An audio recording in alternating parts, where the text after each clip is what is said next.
Straight ahead at 10, Visions nightclub prepares a lawsuit against the city of Madison alderman.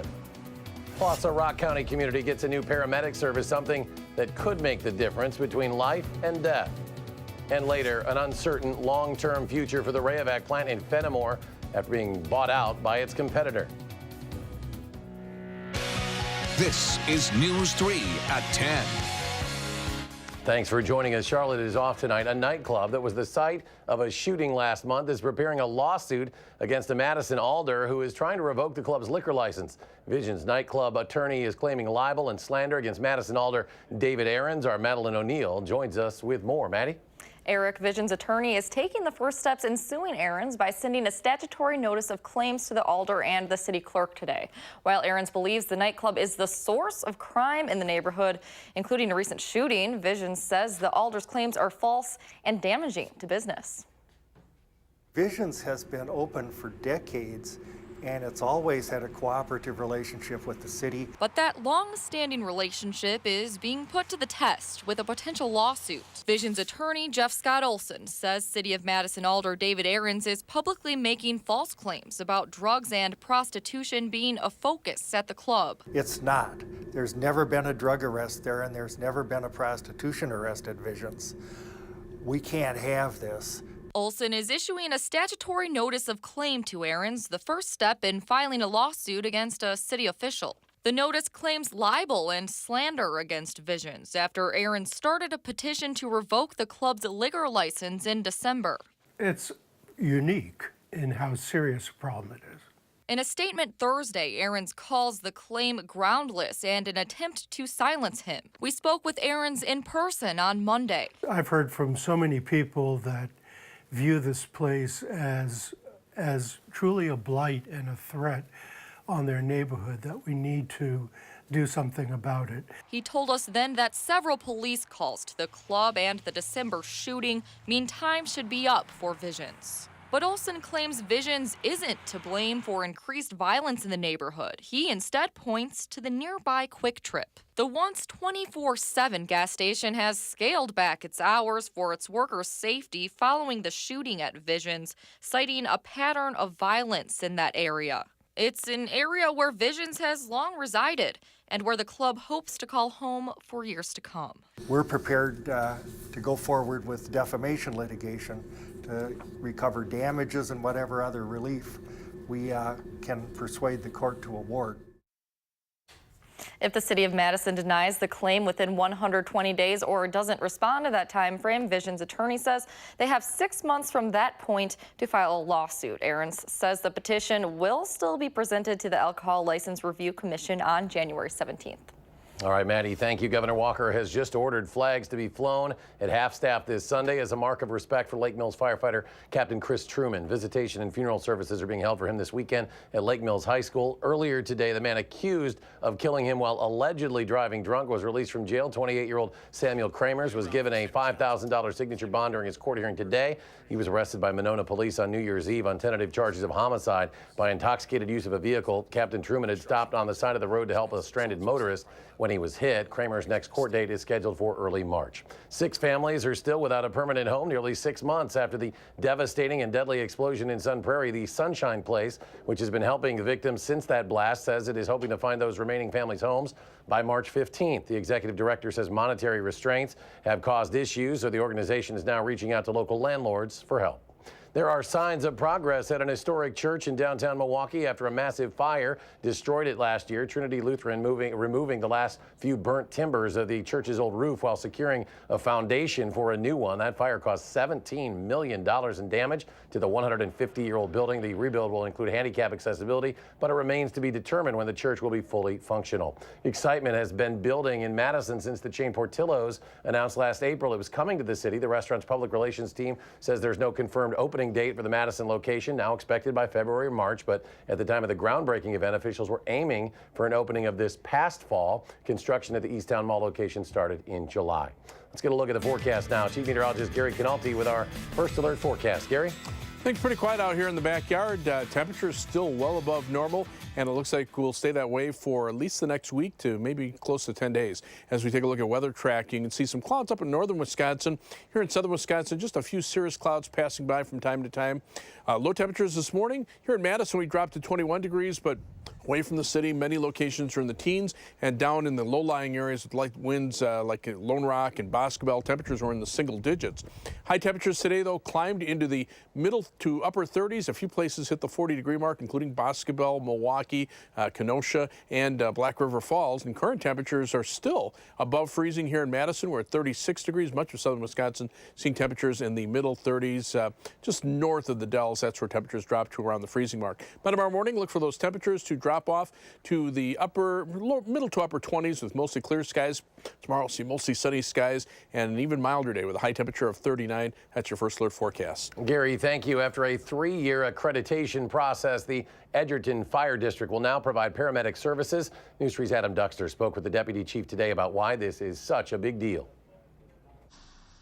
Those at the Edgerton Fire District say taking care of others is just a part of the job. One of the key elements is being able to provide somebody who's in pain to give them relief from that pain. So it can be frustrating, they say, when they're not able to. As an EMS provider that's been in this now for 16 years, one of the hardest things is to be with a patient that knowing that you can provide a better level of care, but yet because the service isn't to that level yet, you can't. Deputy Chief Jason Russ says up to this point, the department wasn't paramedic certified, meaning to provide ambulance care, they'd have to rely on help from other departments, adding 15 minutes to a half hour on average. To watch a person suffer in pain, nobody gets into this field to sit back and watch that. But as of January 1st, the department has gotten the certification they need, something those in the medical community say can make all the difference in a town of Edgerton's size. There's a confidence in the community that comes with it, to know that if something happens, not only are we going to get someone to respond, but someone who's very well trained and able to provide us the help that we need. Russ says this might not only be the difference between life and death, but also could make the difference between whether or not someone makes the choice to call Edgerton home. It's something for when people look at Edgerton and think whether they want to make the Edgerton area or the Edgerton Fire District an area, their home. Now they provide that level of service. Adam Duxter reporting. Russ says that in cases like a cardiac arrest, each additional moment saved counts. A popular toy store in Madison announces on Facebook it is closing. Playthings has been around 32 years. The owner says people's tendencies to buy toys online now has been tough the past several years, but she's happy to retire so she can spend more time with family. They haven't announced an exact closing date yet, but are thinking the end of January or the end of February. And new tonight, Jacobson Brothers Meats and Deli will also be going out of business after 87 years. Mark Jacobson wrote in a news release all 3 locations will close their doors at the end of the month. The company has been family-owned and operated since 1932. The long-term future of the Rayovac plant in Fenimore is uncertain tonight. Spectrum Brands, which owned Rayovac, finalized a $2 billion deal with Energizer yesterday. That plant employs about 280 workers, and tonight we're told it'll stay open through the transition period. Rayovac certainly is a very important business in our business park, and we believe that they will continue to hold near the 300 jobs that they've had recently, and that's really good for our community. Now, when it comes to the long-term plans for the plant, that is still unconfirmed by both Energizer and Spectrum, but city officials say what company leadership has told them has left them optimistic. Still ahead tonight, she left Brazil for a new life in America. Now she's using her personal experiences to help kids be confident in their own skin. We make time for kids next.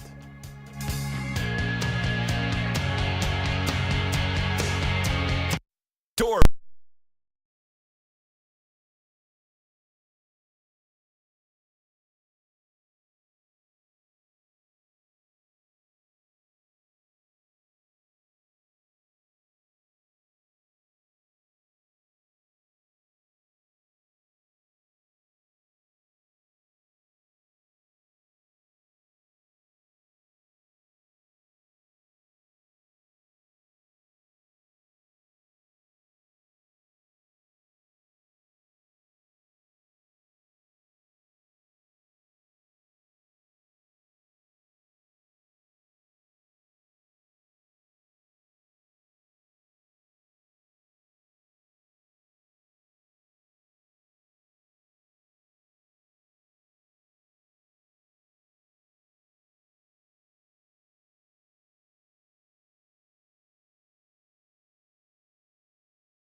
Welcome back. About 1 in 5 7th and 8th graders here in Dane County admit they are stressed about fitting in or about what others think of them. As parents, we just want our kids to be comfortable and confident in who they are. Our Danica Lewis introduces us to one of the teachers making sure all of her students know their worth. The more you focus on the positive, good job. That's what you bring to your life, not the negative. If you're positive, then that's what you reap. You reap positivity. Remember to step in, okay? Good job. Now let's practice the steps. Would you like to dance? When Maria Carvello set out to be an educator, Step in. she didn't know it would involve teaching middle schoolers Catch it. about chest passes, There. and jump shots. Good job. She didn't think there'd be after-school drills on dribbling. Keep going, Ev. Eyes out. You see that it really made a difference. So that is very rewarding. Keep going. Faster. How fast can you go? And she didn't realize it would include reaching back in her past to prepare preteens for their futures. It was difficult when you have people that really don't accept you for who you are. 30 years ago, Mrs. Carvello left her home in warm, sunny Brazil It was hard being 18 years old. to go to Marquette, Michigan, up in the UP. There weren't many foreigners up there. Snow wasn't the only thing she had to acclimate to. You really become very aware of your own culture. You really have to be able to work on yourself first. With the help of some new friends, she pushed through language barriers and cultural differences, adopting some American customs while staying true to her South American roots. It just really kind of, I just brushed off. And then I was able to start finding people that really cared. I was, somehow they started appearing. Just to get the practice of the move. She wanted to specialize in helping kids talk. Let's go do the pass. I actually needed speech therapy myself as a kid. Imagine that, I like to talk. Do you want him to help you? But then a job opened up at Savannah Oaks Middle School in Verona in special education, Ready? Okay, be ready to go. which brought her to this gym. Get your arms ready. Here I am 17 years later, and I really love it because I feel you can really impact their lives. You can really plant that seed. You showed up with muscles instead of feathers, right? We don't have feathers anymore, do we? No, we don't. We had feathers in 6th grade. I don't know if it's harder, actually. They just embrace who they are, and they are comfortable with who they are. Okay, let me see what you can do over here. We don't focus on what they can't do. That's the language I use with them. You're capable of doing anything you want. An avid Special Olympics coach, Mrs. Carvello knows it's not always that easy for any student of any ability. Unfortunately, you see that a lot of kids are really dealing with a lot of adult issues that they really shouldn't have to be dealing with. Show their greatness by being one of them. Mrs. Carvello makes it her mission to make sure her kids know who they are And, or pick one that you struggle with. and that they're confident in that person. Being enthusiastic or being patient. It's been a long week. Fridays are hard. But we miss having you being part of our team. You need to be comfortable in your own skin. You really need to love yourself. I love that you came this year with a smile, honey. I'm very proud of you. She didn't know who she'd be, but Mrs. Carvello is humble, honest, attentive, thankful. And what a gift it is that we can be ourselves, and that we're all unique in our own ways. Come on. Ooh, look at the moves. Oh, look at. She didn't know who she'd be, but she's optimistic she can help her students find out who they are Relax. You can do this. for themselves. Okay? To find who they are, to trust who they are, and and to discover their greatness. Way to go. Why don't you go get some water? With a reminder to be you. Nice job. This is Danica Lewis, WISC News 3. And our big push right now is all about being yourself. Even when there are so many expectations for our kids to live up to, we want to see what makes you, you. Just head over to our Time for Kids page through our partnership with SSM Health and learn more about the Be You effort and how you can get involved. Chief Meteorologist Gary Kinalte, he knows a couple teachers over at that great school, don't you, Gary? Actually, my wife, Jean, works with Maria, and boy, it's It's a great opportunity for some of those students to learn from her.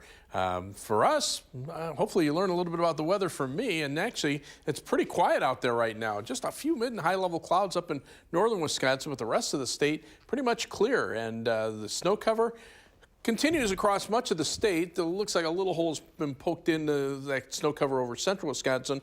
The higher snow totals were from what happened on New Year's Eve, mainly across the eastern portion of the state, and then of course the storm before that dumping heavy snow in northwestern Wisconsin. But I think a lot of this snow cover will be shrinking over the next couple of days as temperatures go well above normal. In fact, over the next 7 days, average high temperature stays steady at 26 degrees. Take a look where our high temperatures will be. 39 tomorrow, 44 on Saturday, 38 on Sunday. That 42 on Monday comes with some rain. That'll also probably help to melt some of the snow. We drop back to the mid-30s for Tuesday and upper 30s for Wednesday, and then back to the lower 40s on Thursday with another chance of rain from Thursday night into Friday of next week before we turn colder beyond that for the next weekend. But the 8 to 14-day temperature outlook overall for 2 weeks from now calls for temperatures to be above normal at the highest probability percentage of about 60% from southern Wisconsin through much of Missouri. Above normal precipitation is expected, but that will come in storm systems. They'll be bringing mainly rain over the next week or so, again on Monday and then again late Thursday into Friday before maybe a little light snow occurs at the end of that storm. Live view from the Edgewater Skycam in downtown Madison. Skies are clear. It's pretty comfortable out there tonight.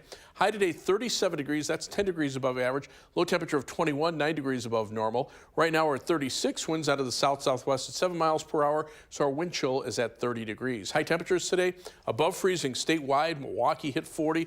Eau Claire was close to 40 degrees as well. Here in Madison, we're at 37. Current temperatures haven't fallen very much since then. Milwaukee's still at 38 degrees. We're at 36. Rhinelander, even in the northern part of the state, right around freezing at 32. Our upper level winds are becoming a little more westerly with time. They're northwesterly right now, but this is a very typical El Nino weather pattern with a split flow in the jet stream. The strong subtropical jet stream bringing in moisture from the Pacific Ocean and then eventually the Gulf of Mexico, spinning up storm systems that take a southerly path, bring a lot of moisture to the southern part of the United States, but the polar jet stream goes to the north, keeps all the cold air locked up in Canada, doesn't have a lot of moisture associated with it, so we stay mild and generally milder than normal. Overall is the weather pattern. And right now that pattern doesn't show any signs of changing. A little trough of low pressure out to the west of us is more of a wind shift line than anything else. Temperatures right now very comfortable in the 30s. There's really no cold air to see it on the Midwest map. And our forecast for the overnight hours calls mostly clear skies. It'll be milder with a low temperature of 26. Tomorrow's high close to 40 in Madison, 39 with mostly sunny skies. On future track, those mild southerly winds continue. Temperatures only drop to the mid-20s overnight. High temperatures tomorrow up around 40. Areas to the south more likely around 40 degrees or above. Tomorrow night, we'll see some clouds, maybe some fog forming with low temperatures in the upper 20s to around 30. Then that fog dissipates. We'll go back to mostly sunny skies on Saturday. High temperatures in the lower to middle 40s. 7 to 10 day forecast. Those temperatures, like I say, remaining above normal probably through almost the end of next week. Mainly rain on Monday. It could be mixed with a little snow Sunday night and end as a mixture of rain and snow Monday night. Then dry weather Tuesday and Wednesday and much of Thursday. Rain and snow shower or rain on Friday will change to snow late in the day and end as snow on Saturday as temperatures drop back a little closer to normal for the following weekend. But even though that's 9 out of 10 days with temperatures at or above normal. Yeah, you could feel it today for sure when you went outside. Gary, thank you. The Big Ten season resumes where the Badger men's basketball team will have highlights from the border battle at the Kohl Center against Minnesota. That's next in sports.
In November, Minnesota ended a 14-game losing streak against Wisconsin and won Paul Bunyan's Axe back in football. Tonight, in men's basketball, the Gophers tried to end an 8-game losing streak to the Badgers at the Kohl Center. It was 29-14 Gophers at half, and in the second half, the Badgers come out with some life. Ethan Happ gets an early and one. It seems like order would be restored for the home team. But Minnesota's Brock Stahl, who transferred from UW-Milwaukee, hit a couple of big threes in the second half. The Gopher lead grows to 12, but here comes Wisconsin again. When Demetric Trice scores on a floater, it's a 2-point game, 49-47, with plenty of time left. But Minnesota makes the big plays in the final minute and a half. Amir Coffey scored 21. First the Axe, now basketball. Sky U Ma again. The Gophers love playing in Madison all of a sudden. Final score, Minnesota 59, Wisconsin 52. The Gophers stopped that 8-game losing streak against the Badgers. Ethan Happ leads Wisconsin with 17 points, 8 rebounds, but the Gophers went to the hack-a-Happ strategy, and it worked. Happ was 1 of 7 from the free throw line. The Badgers' next game Sunday at Penn State. Badger women's team plays at Penn State tonight. Wisconsin hangs in there but can't finish. Tania Page leads the Nittany Lions with 23. Marcia Howard had a double-double, leading the Badgers with 20 points. Final score, though, Penn State 71, Wisconsin 64. Girls high school basketball, Madison East and Sun Prairie try to stick with the leaders in the Big 8 Conference. They play in Sun Prairie tonight. East Ashala Mosberry. Bank. That's a 3 for the Big 8's second leading scorer. But for Sun Prairie, senior guard Grace Hilber makes him go, and she does it again tonight. Nobody stops the ball, so Hilber goes right to the hoop. Final score is Sun Prairie 50, Madison East 37. The Prep Mania game of the week will be at Madison East tomorrow night. The Pergolders ranked #1 in the state in Division I. They'll get a huge test, though, from Madison La Follette, who's only a game behind the first-place Pergolders in the Big 8. You can watch it live tomorrow night, 7:15 on channel3000.com. The Bucks' Giannis Antetokounmpo is the leading fan vote getter in the Eastern Conference in the first round of results for the NBA All-Star team released today. Giannis has almost 1 million votes, most in the Eastern Conference. The only player to get more votes, LeBron James, and he's in the Western Conference. Giannis said he really hadn't given the fan vote much thought. It's for sure it's going to be, it's going to be exciting. But right now, I won't think about that. I won't think about tomorrow's game and Toronto Saturday. But if I become the captain, I think it's going to be fun. It's going to be just exciting for me. Tyler Biadasz will return to the Badger football team for a junior season and not enter the NFL draft. Biadasz has settled in as the Badgers starting center on offense. He went to the NFL College Advisory Committee to get a feel for where he might be drafted, and after consideration, Biadasz announced today he'll return to Wisconsin for the 2019 season. And the first PGA Tour event of 2019 is the Century Tournament of Champions in beautiful Hawaii. Patton Kizzire gets the year off to a great start. 186-yard par 3. That shot is perfect. Hole-in-one for Patton Kizzire, and we'll be right back.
All right, to Gary for a final check. Yeah, it's still pretty mild out there. Temperatures are above freezing. We're at 36 right now in Madison.